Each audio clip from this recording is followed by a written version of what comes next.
Alabama, Tennessee this past Saturday, 37-20. Alabama gets the win in Tuscaloosa, Alabama on the third Saturday in October and gets to smoke the victory cigars.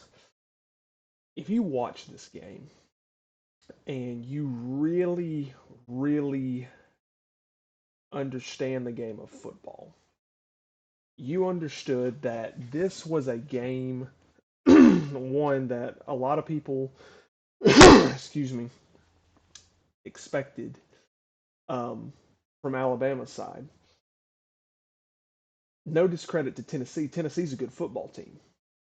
But you have to start respecting Alabama because I feel, as unbiased as I can be, I feel like, and rightfully so, since the Florida State game, Alabama has been disrespected week after week. You know, we were told they had no shot at Georgia. They had no shot against Vanderbilt. They had no shot against Missouri. They had no shot against Tennessee. And Alabama continues to answer the bell week after week.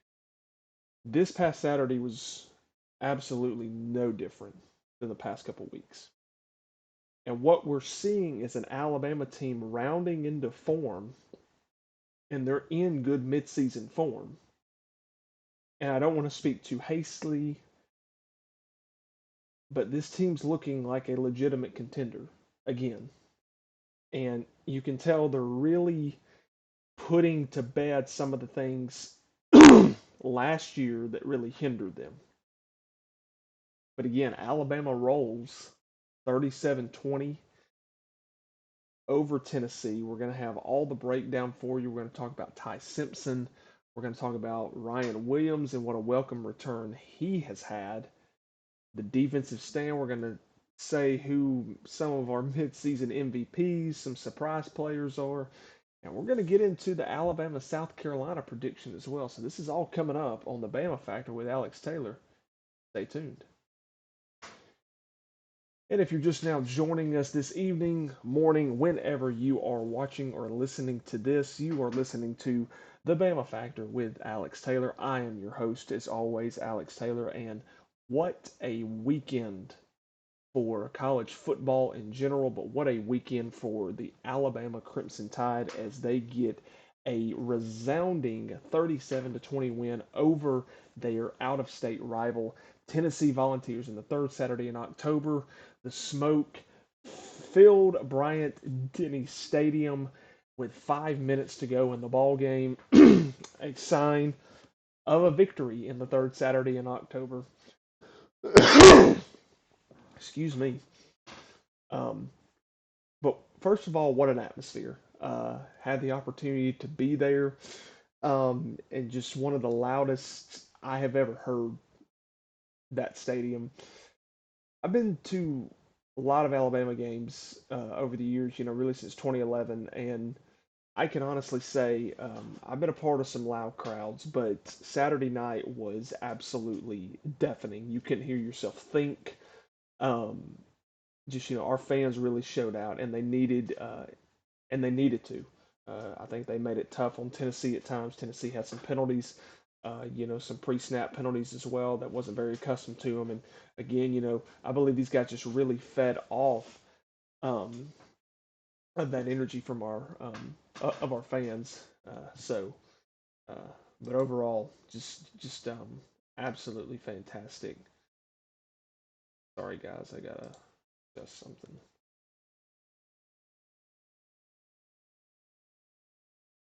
Okay, there we go. Sorry, had some technical problems. We are good. But just going back to that, one, atmosphere was great. But two, let's just talk about a little bit of the recap here.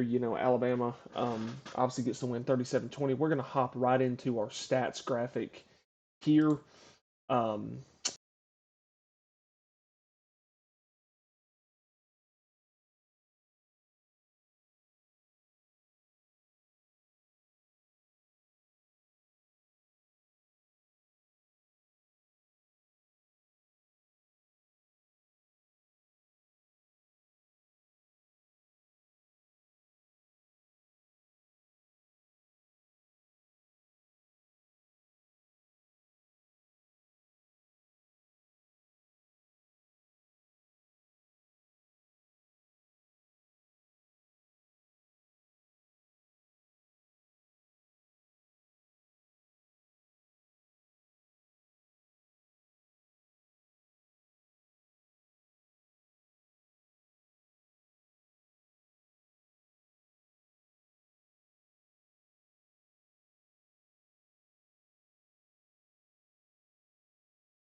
again from the Alabama Tennessee game this past Saturday.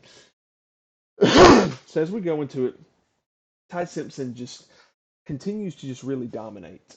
Um, and that's where you have to start with this team. You have to start where the nucleus of the team is, and frankly, that's where it is. It's with Ty Simpson. As Ty Simpson goes, this team goes, and that's not a bad thing. That's a very good thing because Ty Simpson is a leader in every sense of the word. He's intense. He's harder on himself than anybody else. He holds his teammates accountable. That's what is needed from a quarterback. He's won this team over. These guys trust him. They they know he's going to go make a play. They know he's going to go engineer a drive. But one thing about Ty Simpson that just continues to amaze me is just his poise. It's his confidence. It's his ability to respond since the FSU loss. And I keep looking back at that, and it doesn't even seem that long ago. I feel like yesterday I was sitting, um, you know, on a bay boat, on a pontoon boat, scalloping, watching that game in the boat, and thinking, what's going on with our team at this point? And then to look at where Ty Simpson is now leading the Heisman race. I mean, that's absolutely incredible. Just the sharp turnaround in, you know, a very short amount of time. We're already halfway through the season, and the halfway point, Ty's been playing like one of the best quarterbacks in America at this point. And so Ty Simpson just, you know, the the the reads get better, the mechanics are getting better. He just gets more accurate with every game. Still made a mistake on Saturday night, holding on to the ball too long, lost a fumble, but it was very hard on himself. Responded back with a good touchdown drive there. Um, and, his confidence bleeds into the offense, and you can see that the huddle listens very differently when that QB has the look in his eyes. When he has that "I have the tiger," when he has that I'm not going to be moved, I'm not going to be denied type of look in his eye, the offense gets behind that. They feed off of that, and you can tell the offensive line loves blocking for him. You can tell the receivers have a connection and a chemistry with Ty that really that you don't see very often in the sport. And that's when stat line really meets your leadership right there, because usually a lot of guys can can have an okay stat line but not be a good leader, and then usually that starts to reflect. But either way, Ty Simpson again, just almost flawless performance. Completed 19 passes, 8.7 um, average. Two touchdowns again. Taking care of the football again, not throwing interceptions.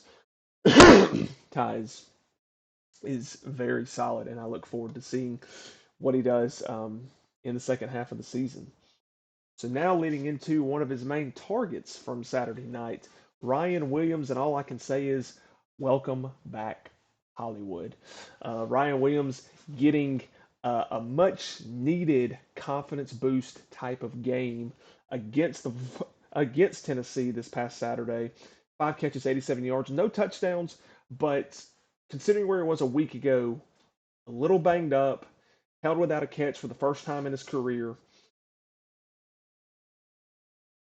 If you just look at him, kid's been criticized all year long for dropping passes, inconsistent year, even prompted some of our own fan base to say he needs to transfer.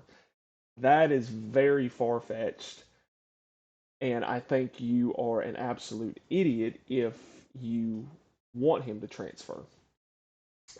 But caught every pass thrown his way, made some incredible grabs. Just getting that confidence back. And, everybody has that sophomore slump. That that area. In that time where they tend to go through a little bit of a slump, and not everybody always has it. But usually the majority of your good athletes and even your great athletes and your elite athletes have a sophomore slump. I mean, look at Julio Jones in 2009.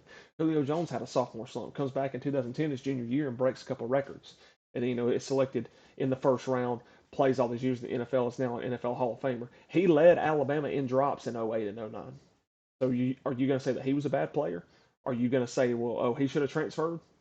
I don't think you will, because from that point on, it matters how you respond.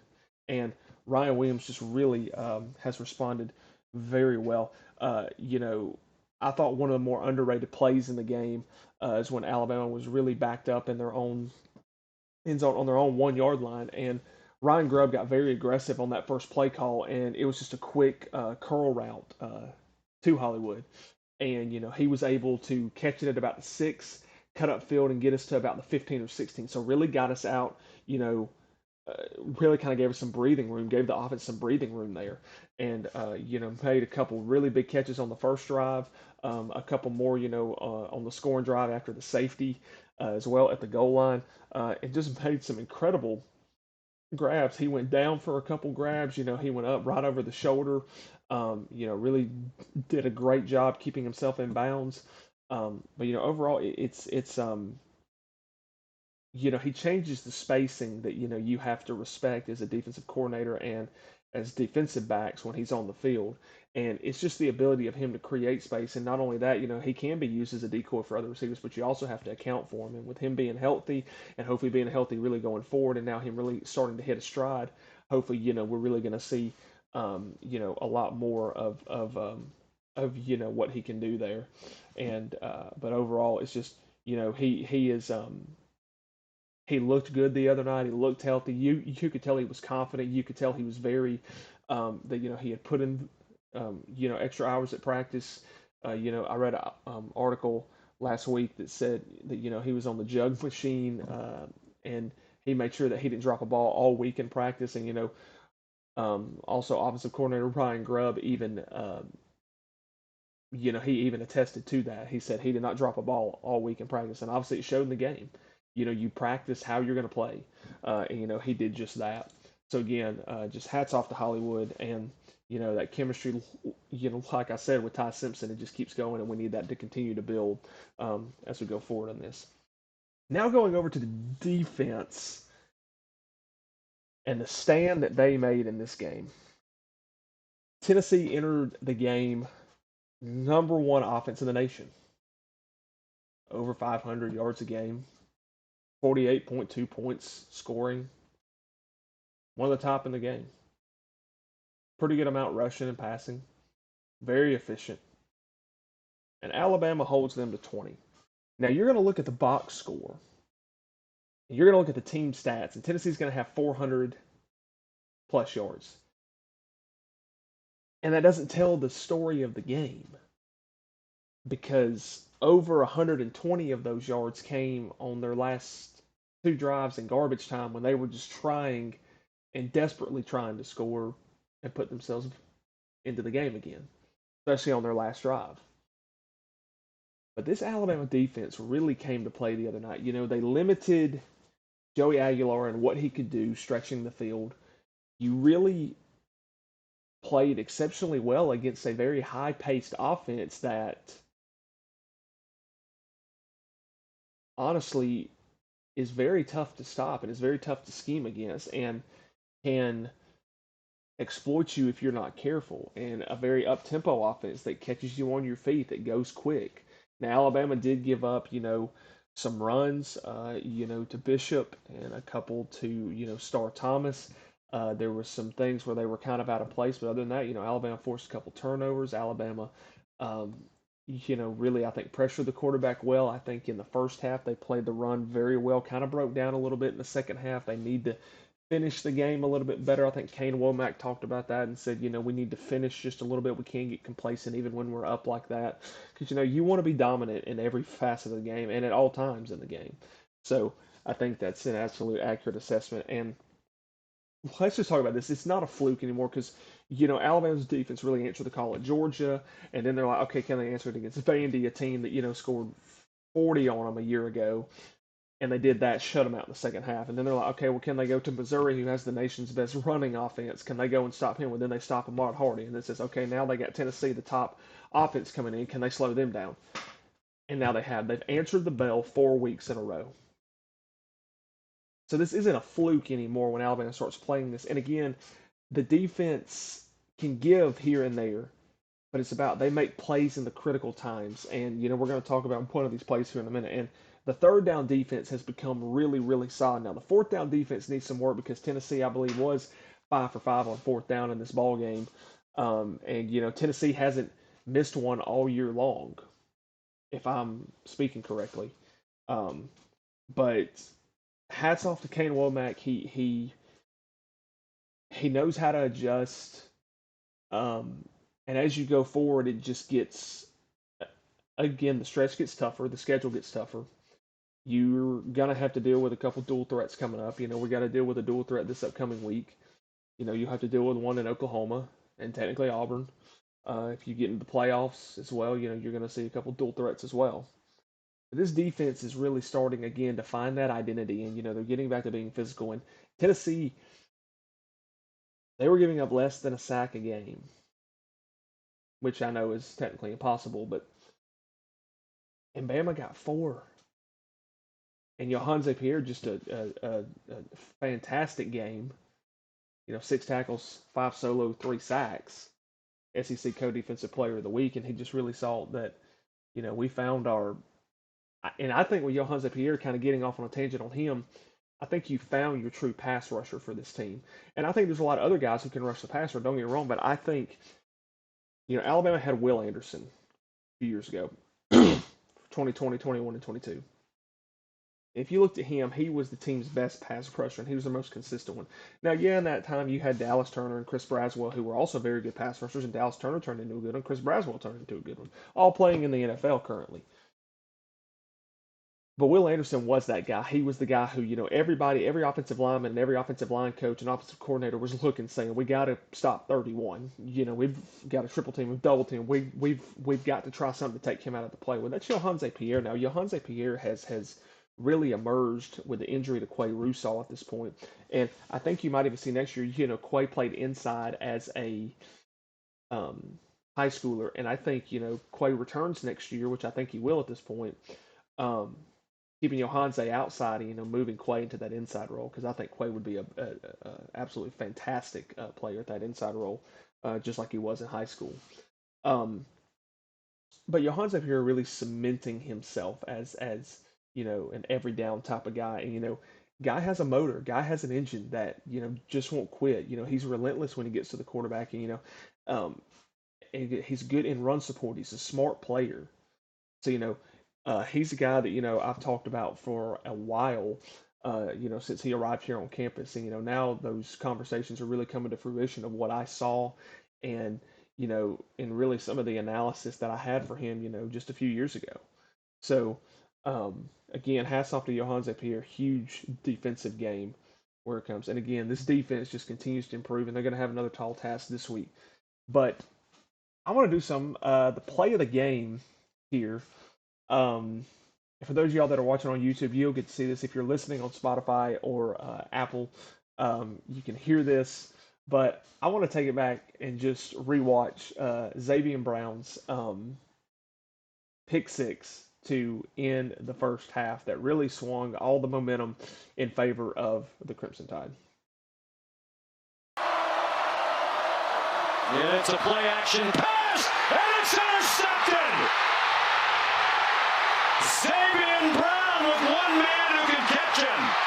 Zabien Brown all the way. Touchdown, Alabama.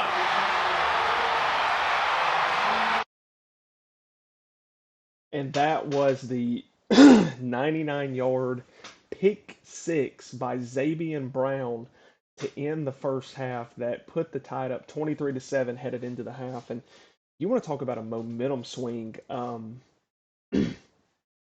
That was one of the best plays that I've seen in a while. And when I tell you the roof came off of Bryant Denny Stadium, I swear the foundations from 1912 of that stadium shook. Um, and I'm pretty sure the concrete's got some cracks in it. I mean, that place exploded. I would not be surprised if it broke the decibel record. I haven't heard anything officially yet, but I would not be surprised if it did because I'm pretty sure if you do follow my page or you're on Twitter, I did make a post about how the roar of the crowd on that pick six could be heard from over 3 miles away. So again, that's insanely loud. Just what that did for us in the game there, and just uh,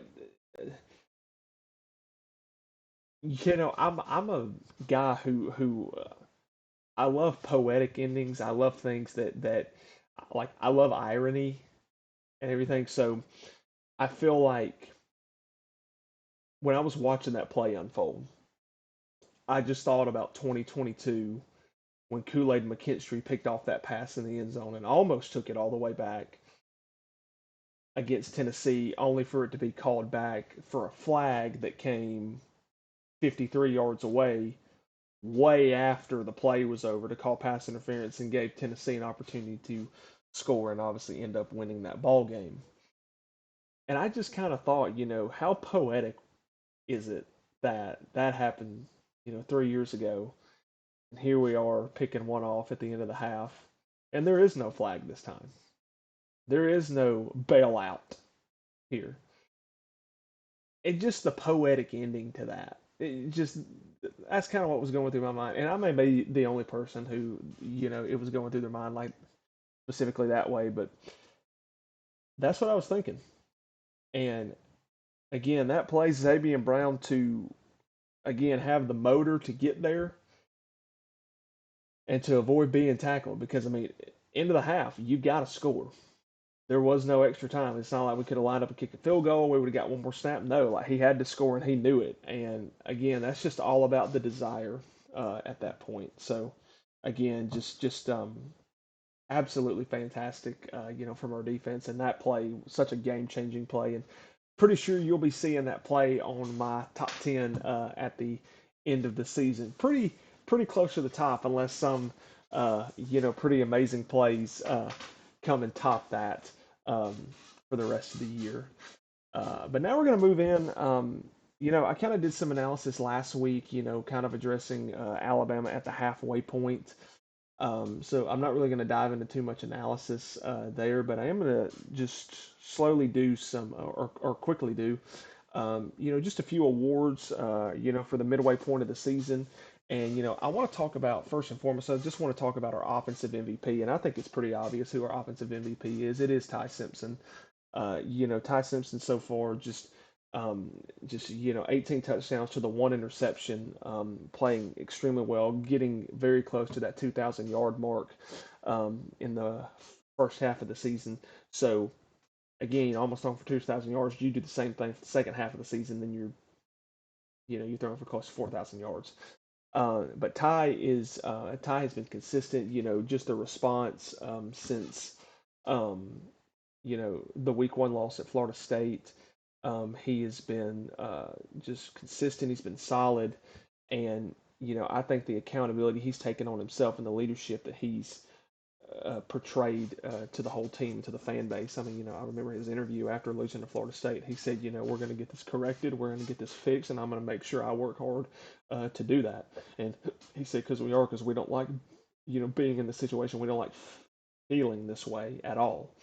And sure enough, he has backed up what he said 100%. So offensive MVP goes to Ty Simpson.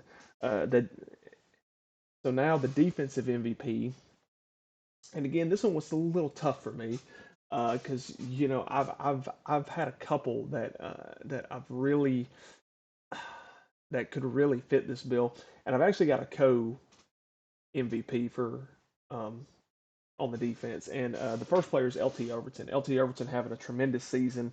Um, just really playing himself into the first round draft um, conversation, and he's getting to the point where you realize, okay, this is why he came back, and it was to work on that technique. It was to work on finishing plays better, getting in the backfield, finishing plays, and he's done that this year. Incredible year, I think, has been one of the more consistent linemen. But Tim Keenan and James Smith have also been very consistent as well. But LT Overton is just bringing something else. Came up with a huge stop against Georgia on 4th and 1. Had a career day on his birthday last week against Missouri. So again, just incredible season from him. And then my other co MVP is Bray Hubbard, and this is the reason I say Bray. Bray started the season, he had a rough game at Florida State, took some heat, fans were coming after him. And then after that, Brady just flipped a switch. You know, has had 4 interceptions since then. Um, had Hunter, tackling well, playing extremely well in the secondary, and just the response of him as well. He has come to play at this point, and again, I'm just absolutely just thrilled with him. So my other awards would just be kind of unsung hero on the offense and unsung hero on the defense. And I would say unsung hero on offense, I'm going to go Latsier Brooks. Latsier Brooks, I said it about him in the preseason. I said it about him when I did my signing day special episode earlier in the year. And I say, this kid is a special receiver. This kid's going to be, kind of a reincarnation of Jalen Waddle. Didn't know he would wear 17 at the time, uh, but, um, but, but he's really blossomed. Kind of that wide receiver four, and he's splitting time. With guys like Rico Scott and Jalen Mbakwe and a couple other guys. Um, but just the big catches he's had this year. He provides that extra layer of speed and versatility and athleticism for this wide receiver core because you got those three really, really the dynamic trio. Of Bernard Williams and Horton, but Brooks is really complementing them very well. So Brooks is my unsung hero on the offense, and on the defense, I gotta say, um, and, it's kind of hard to uh, it's kind of odd saying this, but because he's a starter, but it's Justin Jefferson, and Justin Jefferson has been uh, just a solid inside linebacker. Again, kind of had a rough week one, but has bounced back in a big way since then. Had a huge game against Vanderbilt. Played exceptionally well. He's just in on just about every tackle. He's helping Lawson be that communicator of the defense. He's very good at, checking down, very good at realizing plays, great closing speed, just overall great competitor, and just really continues to be just a really good player. So those are kind of my unsung hero on the defense. So now as we're coming to a close and we're almost out of time here, we're just going to preview a little bit of Alabama, South Carolina. And, this does have the potential to be a trap game. So, Alabama, South Carolina, we're just going to look up do have a couple stats here for Alabama and South Carolina. So obviously Alabama heads to Columbia this weekend, this Saturday, to take on the South Carolina Gamecocks. Alabama currently has an 82% chance to win at this point. Kickoff is set for 2:30 um, in Columbia, South Carolina at Williams-Brice Stadium. But Alabama goes in this game. This has got a little bit of a trap game potential. South Carolina 3-4, 1-4 in the SEC, kind of struggling this year. Um, but South Carolina has played a couple of these teams close. They lost Oklahoma last week, but really kind of held Oklahoma in check for the most uh, part. For the majority of the game. Hung in there with LSU. Did get really embarrassed by Vanderbilt. But they've really hung in there these past couple weeks with some of these teams, and this just has the makings of if you overlook this team, you know you could be in trouble here. So again, it's just got trap game potential on it. They do have a dynamic quarterback in Lenore Sellers. Um, he's only got 5 touchdowns on the year with 2 interceptions, but again, he's still that really dynamic type of quarterback.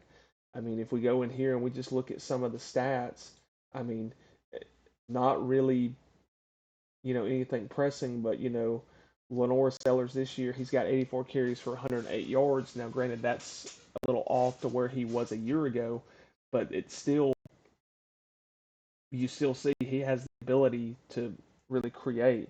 Rashul Fassian is, only 281 yards on the year, but it's still a very good tailback. And again, you have to worry about guys like Nick Harbor on the outside, very fast receiver, very big bodied receiver. He has 17 catches for 278 on the year. And, then if you go to the other side of the ball, Alabama transfer Justin Okronkwo close to 33 tackles on the year as well. Has an interception as well, and Sean Murphy also playing very well, a former Alabama inside linebacker as well. And you have one of the best pass rushers probably in the conference with a Dylan Stewart on that side, so that's going to pose a problem for whoever has to do it. So he could go up against Proctor, he could go up against Wilkin Formby, Michael Carroll. So again, they play an aggressive style of defense. So really just looking at this, and then if you go to their schedule, um, here, I mean, South Carolina started out, and they beat Virginia Tech, pretty solidly, 24-11. Really got a good start to their season. They beat South Carolina State 38-10. Then they kind of had that fall off, against Vanderbilt at home. So 31-7 there. And then they lose to Missouri 29-20. They beat Kentucky, but these last 2 weeks they've been very competitive. Went to LSU, lost 20-10, and held Oklahoma in check for you know the majority of the game. But after Alabama, they got at Ole Miss and at Texas A&M. They got to go to Coastal Carolina, and then they end the season with Clemson. So, but overall, this is a game that Alabama cannot afford to start slow in and just sleepwalk through. They've got to go and they got to take care of business. They have a bye week looming afterwards before they prepare for LSU. So um, the bottom line is that Sellers can make plays, and this offense does have the ability to do that. And Alabama gets spread out at times. Sometimes they bring too much pressure. Sometimes they vacate the middle, and if you don't play your run lanes and your gaps well, Lenora Sellers has the ability to beat you with his feet and extend drives, extend plays. So it's going to be all about containment. It's going to be all about pressure. It's going to be all about forcing him um, to throw the ball when he doesn't want to. You've got to make him uncomfortable. You've got to take away the deep shots because this is still an accurate quarterback. It's still a Division I football team. Shane Beamer still has these guys playing, competitive football, even though they've only lost even though their record's not really indicative of how well they've played in certain areas. Now, have they struggled in certain areas? Yes, I think their offense is struggling. Do I think their defense is struggling? Yes, but their defense is also getting stops. Their offense is just not capable as much as it was a year ago. With Rocket Sanders, a red hot Lenore Sellers, and a few other guys as well. So but really look for the Alabama offense to really kind of I think take an advantage of this game. South Carolina's run defense is suspect, and Alabama needs to get the run going. They really need to generate a good run offense and have a good day on the ground. I think this is also a game where Alabama's receivers can have a pretty good day, against the secondary.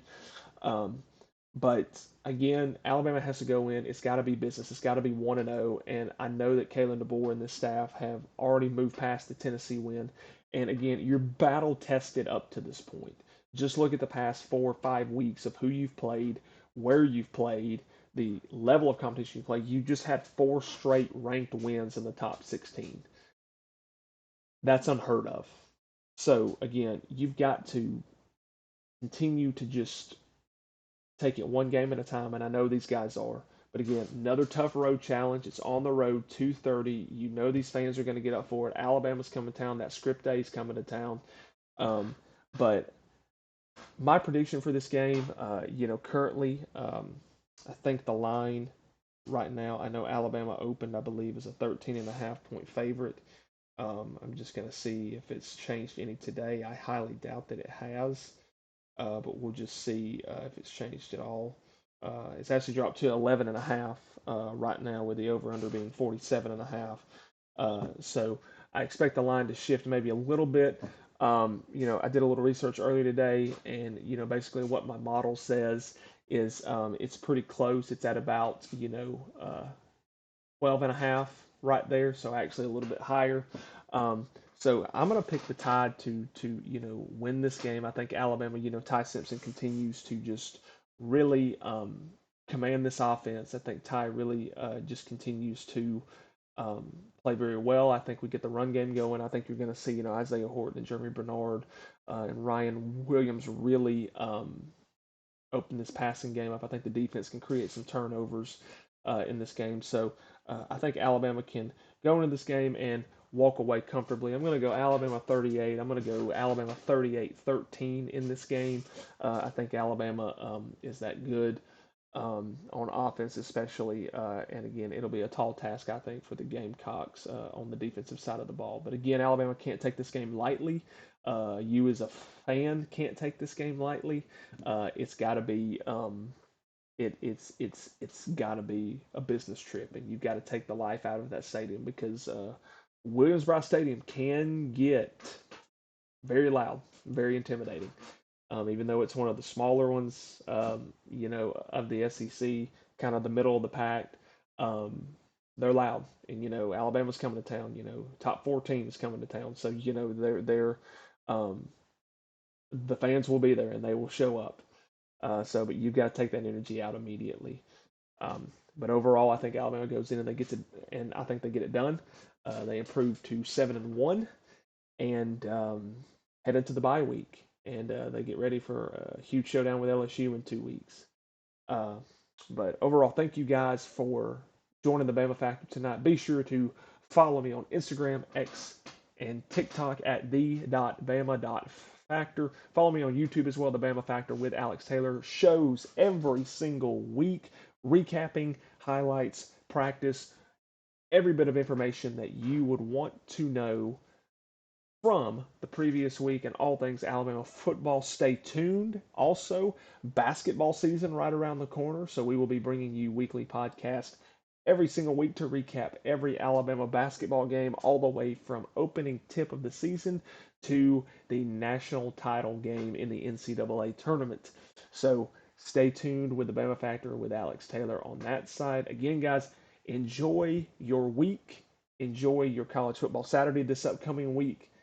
The Tide victorious over Tennessee this past Saturday, the third Saturday in October. Smoke them if you got them. And as always, good night, God bless, and roll Tide.